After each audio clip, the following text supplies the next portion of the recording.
Hello, welcome back. In this lecture, we are going to see examples of translating manual algorithms to computer programs. So our first example is computing the value of e, the base of the natural logarithm. So the problem statement is, write a program to compute e, which is given by this infinite series 1 plus 1 upon 1 factorial plus 1 upon 2 factorial plus 1 upon 3 factorial and so on. And we want to add this series only to the first n terms.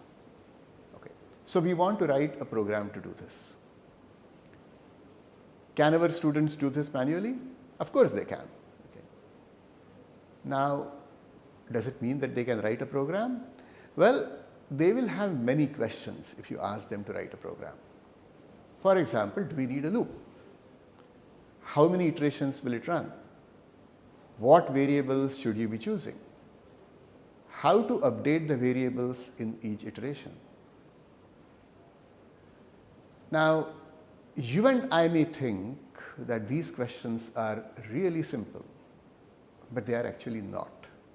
I have talked to students and I have asked them, I talked to you about this, I have written this in a book that I have written, that is the book that has been mentioned along with this course.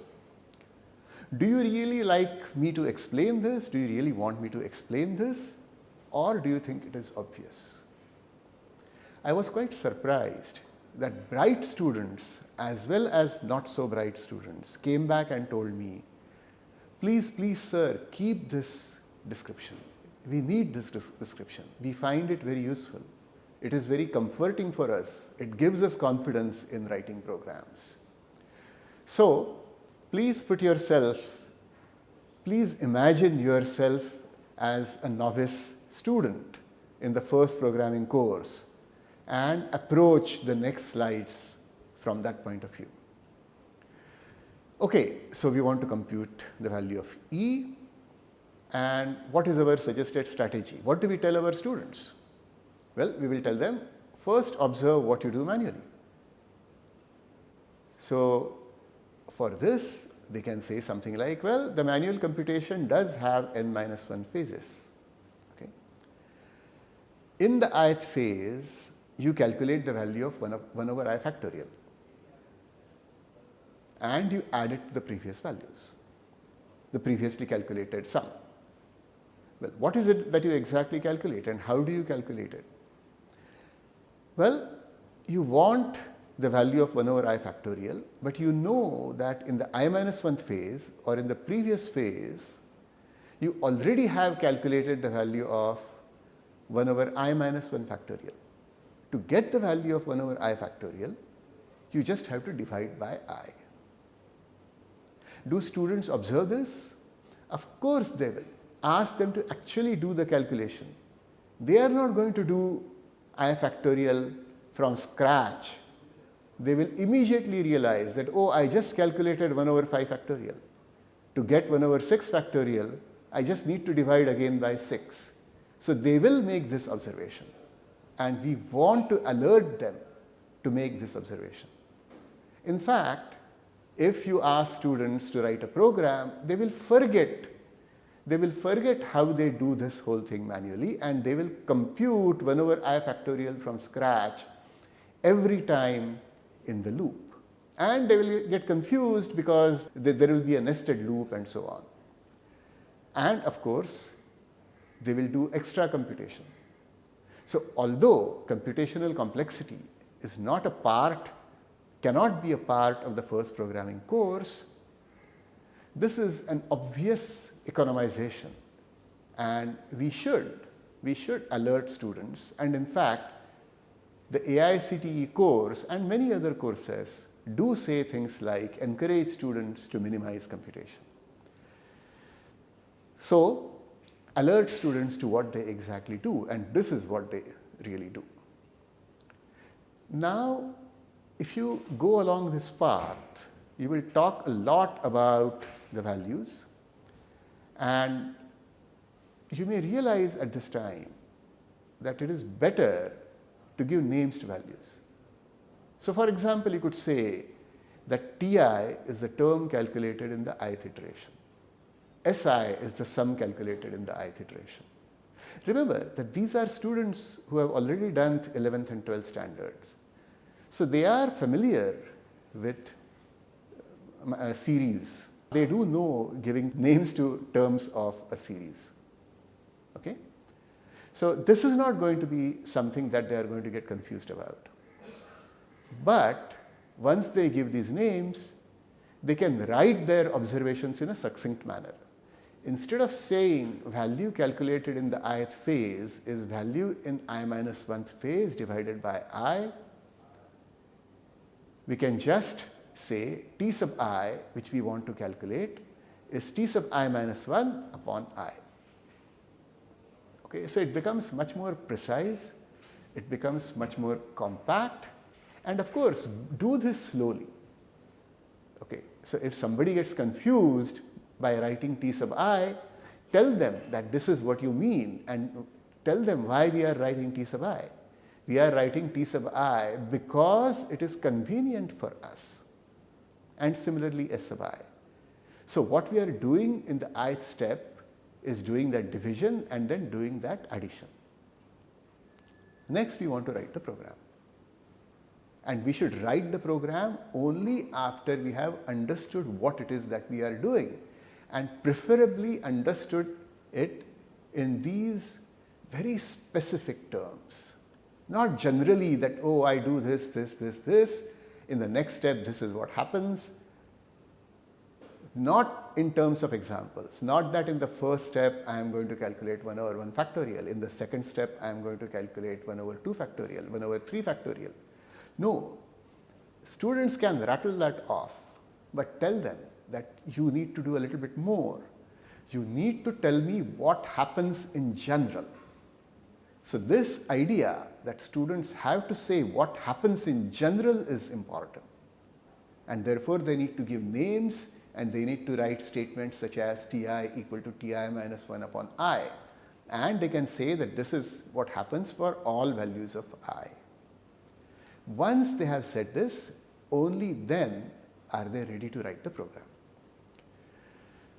So now you can say something like, okay, if you have n minus 1 phases, if you are repeating the same computation n minus 1 times, then that means you should have a loop that runs n minus 1 times.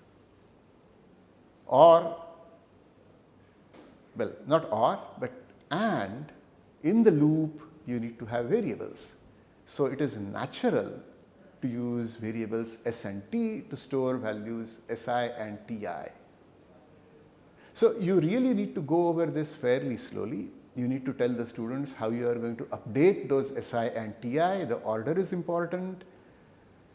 At the beginning, si and ti will satisfy that ti equal to ti minus 1 upon I and si equal to si minus 1 plus ti. And when you make the changes, this will of course not be satisfied, but you have to make the changes in such a manner that at the end S will again contain the desired Si value and T will again contain the desired Ti value. At the beginning of a phase, T should contain the value Ti as written above. S should contain the value Si as written above. And to make sure that this happens in the I plus 1th phase, we need to change the variables S and T in a certain manner. And the teacher should show by example and with a little bit of patience exactly how those changes have to be made. In other words, we can almost derive the entire program or deduce what variables are needed, what kind of statements we need to write inside the loop. In fact, even things like how the variables need to be initialized. So some remarks. When writing a program, we should encourage students to write precise comments. And a very useful comment could be, at the beginning of the ith iteration, S and T will hold Si equals 1 plus 1 over 1 factorial plus 1 over 2 factorial all the way till 1 over I factorial, or whatever it is that you want S to be. And Ti should be 1 over I factorial, or again whatever it is that you want Ti to be. But whatever value you want Ti to be should be there in Ti. That is what your plan is, and that is what you should state. Notice that what you are encouraging the students to do is simply to write invariants.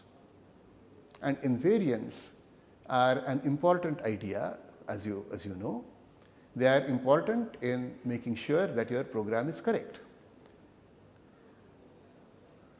And many times students sort of assume that once they write the program, the teacher is going to correct it, and the teacher is going to tell them whether the program is correct or not.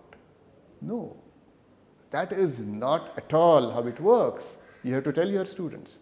You have to tell your students that they are supposed to argue that their program is correct. Okay. So, not that correct unless proven otherwise, but they are supposed to argue that their program is correct.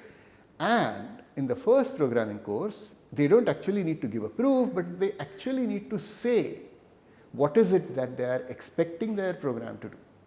So, even if they are saying what S and T will hold, that is a good solid step. That is all that we expect, but we certainly expect that in the first programming course. You can also tell them that if you write down these comments, if you write down what you are planning are going to be the contents of your variables, then if you make a mistake, you will know immediately what the problem is. You can test at the end of each iteration. Are my variables having the values that I expect?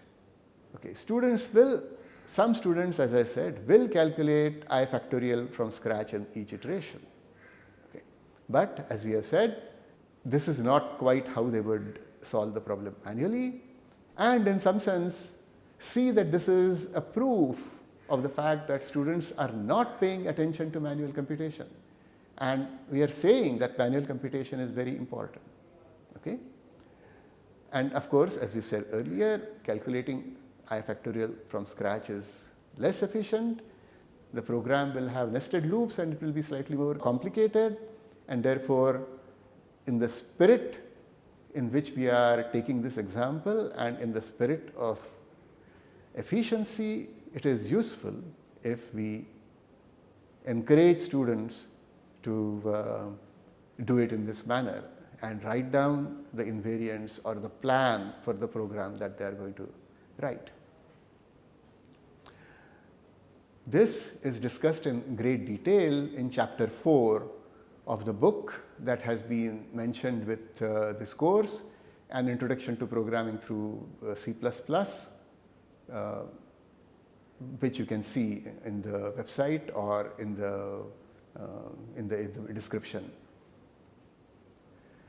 My second example is array packing. What is the problem over here? We are given an array of integers. We are required to move all the zeros in the array to the end. The non-zeros are to be moved to the beginning, and in doing so, we are supposed to maintain the relative order. A more realistic problem could have been that I am typing some text, and in typing the text, instead of putting only one space between consecutive words, I am putting several, and you want to remove those extra spaces. So this is sort of a simplified version of this problem, and for ease of discussion, we are going to take this simple version. Now, how do students do this in absence of any instruction? So here is what they will do. They will check if A of I is 0, if the array contains a 0 in a certain position. If there is a 0, then you know, or you have been told, that the 0 should be moved forward. So they swap. So AI plus 1 is brought forward, and the 0 is going to be moved to the I plus 1th position. Now, if you think about this carefully, you will see that this step will have to be repeated n squared times. Students don't always get that right. And of course, it is inefficient. You should be able to get an O of n time algorithm for this. But more importantly, there is potential for making errors here. If there are consecutive zeros, then if you are sloppy in your reasoning, you may skip some zeros. You may not move every zero to the end. So this highlights two things. You should not be sloppy, and you should really have a clear idea of what you are accomplishing as a result of each step. And as you will see in a minute, if you just think about how you solve the problem manually, you will do this in a much easier manner.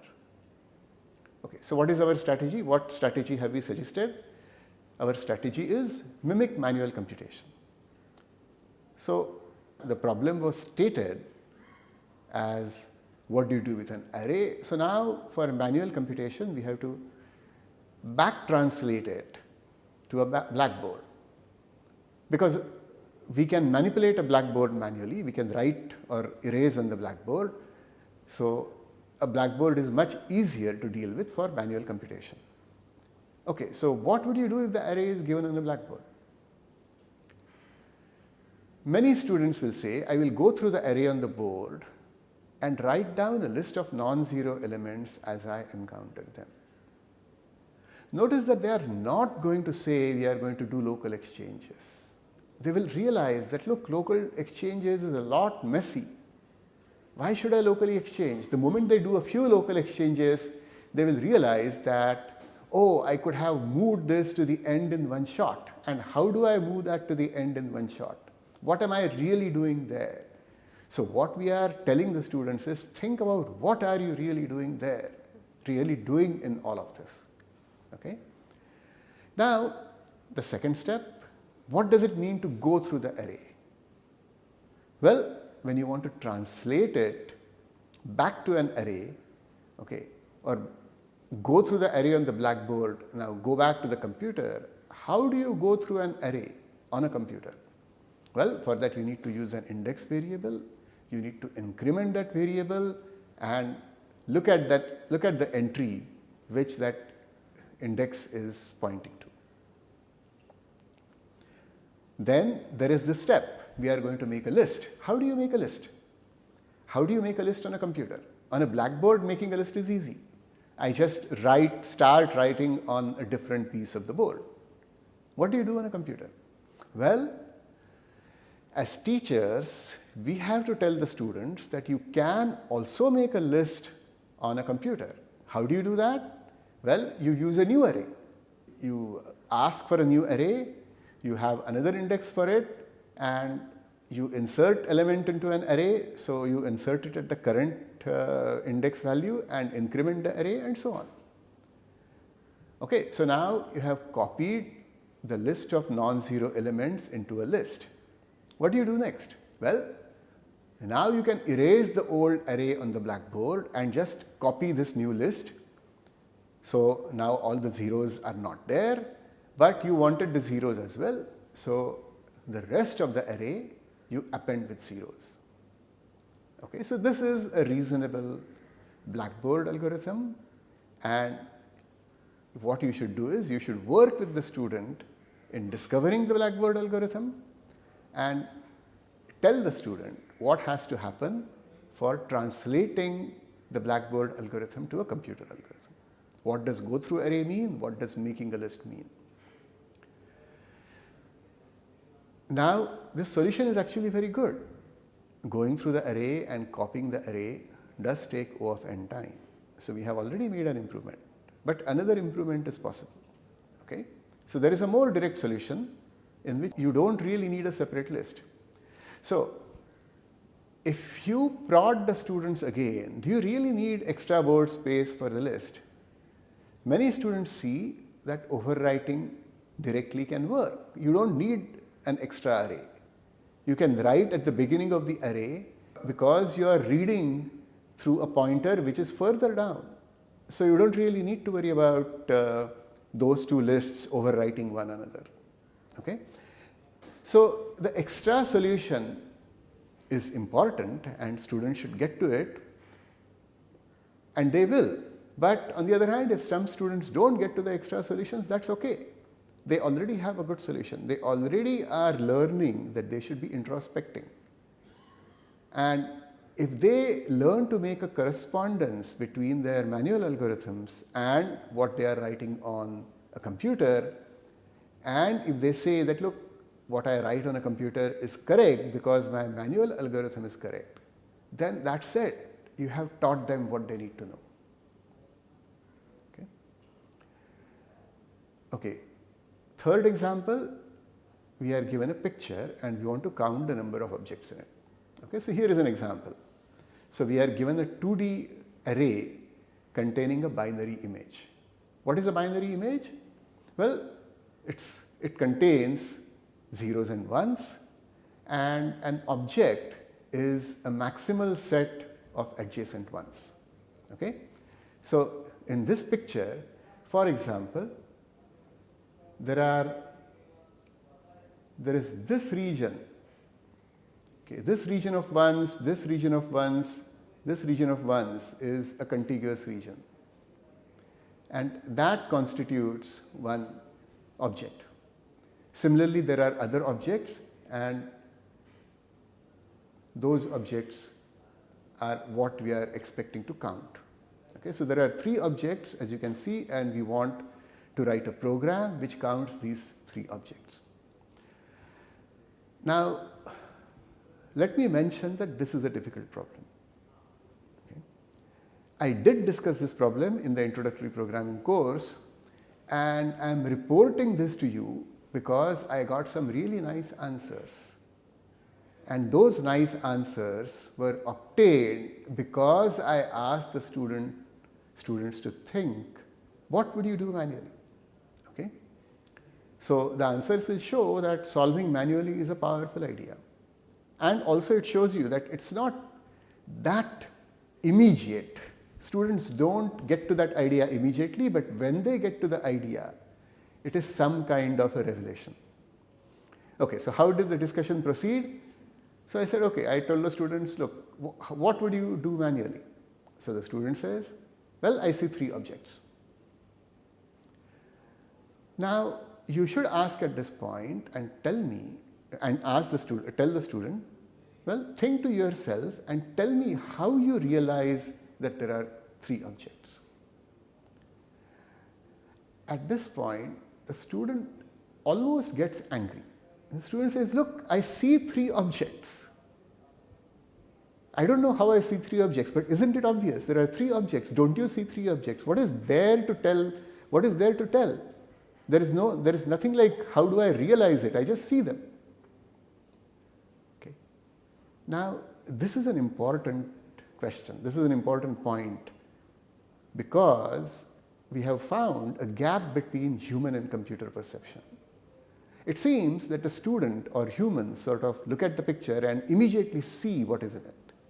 Whereas a computer doesn't work that way. A computer has to look at one pixel at a time, one of those zeros or ones at a time. So what we need is a strategy by which we can bridge this gap between humans and computer perception, or check whether there actually is that gap. Okay, so what you should tell is that imagine that the board is so huge and you are standing so close that you can see a little at a glance. You can only see a little. Then you would not surely see those 3 objects right away. What would you do then? So maybe at this point the student will say, oh, so then I will go to the top of the board and I will sort of carefully walk around and make sure that I have seen the entire board, and that way I might know 3 objects. Here is another thing that you can tell.